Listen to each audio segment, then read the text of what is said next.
This report includes mature subject matter and has been edited for clarity. Viewer discretion is advised. It was supposed to be a respectful farewell inside a Tulsa funeral home in April of 2015. Friends and family had gathered to say goodbye to a woman named Tabitha Lynch, who had passed earlier that month. The chapel was quiet. The casket was open. The air was heavy with grief, and the moment was meant to be one of peace and remembrance. But those inside that room would witness something they would never forget. Among the mourners was a woman named Shaynna Lauren Sims, also known as Shaynna Smith. On the surface, it seemed she was there like everyone else, to pay her respects. But behind that calm appearance was a storm of jealousy and suspicion. Prosecutors would later explain that Sims believed Tabitha had been romantically involved with her estranged husband. Witnesses noticed Sims moving closer to the casket, and at first, nothing seemed unusual. But moments later, family members began to realize something wasn't right. Hair that had been neatly styled now looked uneven. The makeup and presentation of the body seemed disrupted. It became clear that Sims had physically altered Tabitha's remains right there in the funeral home. The family was devastated. This was not just a matter of touching the casket. It was the altering of a loved one's appearance in a moment meant for closure. According to testimony, Sims had used scissors to remove strands of Tabitha's hair. She had also taken personal items from the body, including shoes and clothing.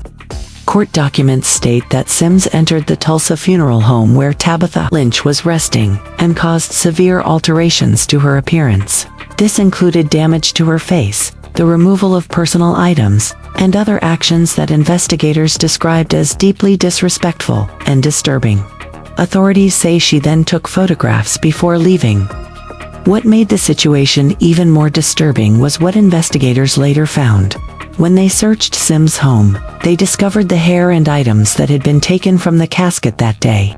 The details became even more unsettling when witnesses described finding small cuts to the woman's face and other parts of her body, marks that had not been there before the service began. While officials avoided graphic descriptions, they confirmed that the appearance of the body had been significantly changed from the way it had been prepared by the funeral staff. The case moved to trial, where prosecutors laid out the timeline and evidence. They showed the jury photographs from before and after Sims' actions, highlighting the changes. They presented testimony from the funeral home employees, family members, and the investigators who had recovered the missing items. Sims' defense argued that her actions were not intended to cause harm, but admitted that she had crossed boundaries no one should cross. The jury didn't agree with her explanation. Sims was convicted on multiple counts, including unauthorized removal of body parts, burglary, and unlawful acts involving human remains. She was sentenced to prison time, with the judge stating that her behavior had not only violated the law, but had inflicted emotional damage on an already grieving family. For the family, the hurt was twofold: the loss of Tabitha and the violation of her final moments of dignity. For the community, the story was a chilling reminder that sometimes the most shocking acts don't happen in dark alleys, but in the very places we go to honor life and memory. When you hear about a case like this, it's natural to ask how someone could bring themselves to act that way. It's a blend of jealousy, resentment, and emotional instability that can push people past the limits of empathy. And it's why stories like this stay with people long after the verdict has been read.